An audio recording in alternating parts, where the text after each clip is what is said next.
The cost of an adult passport. All right.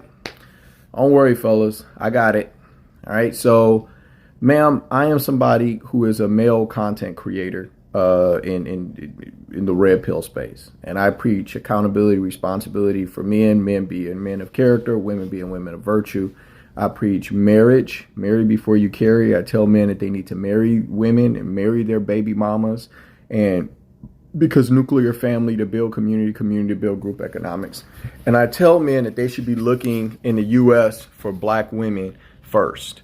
And as somebody who advocates for men to marry our women, what I just watched from you was absolutely disgusting. I get sick of watching you all mischaracterize different movements so that you can create straw men to attack it. First off, you know that the passport bros are not sex tourists. They're not advocating for sex tourism. They're talking about going to these other countries to find wives. And the fact that you pretend like that's not the case so that you can try to demonize these men is exactly why I understand why they don't want to fuck with you. It's disingenuous as hell. And people are sick of it because the men who are watching this content, they know what it's really about. The only people who are agreeing with you are other bitter, hurt women who don't want to change their behavior to get husbands. Okay? So y'all should stop it. The second thing is y'all act like these women are using the men for money. Y'all using men for money. The women everywhere always use men for money. Y'all, part of the matrix of things that you look at for whether or not you want a man is whether or not he's competitive and successful. These men are not talking about bringing these women back to the U.S. They're talking about staying in these other countries and building a life there with them.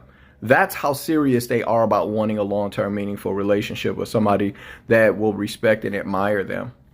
And they're sick of arguing with you about the patriarchy and racism and colorism and all of this shit that you mentioned in your videos. Your men want you to be a wife, and you're trying to tear down the government of the most powerful nation in the world because of racism. We are 13% of the country's population. We are not here to destroy and create anarchy and bring down the white man. That we want a goddamn family. That's what we want. And if we're going to have anything or any equity in this country, it's going to come through us having families and then that creating a network that will support group economics so that we can get some of our issues looked at when it comes to policies of appropriation and policies of protection. But all of y'all think y'all Angela Davis, and men don't want to marry that. We don't want that for wives. We don't need you to be fucking soldiers.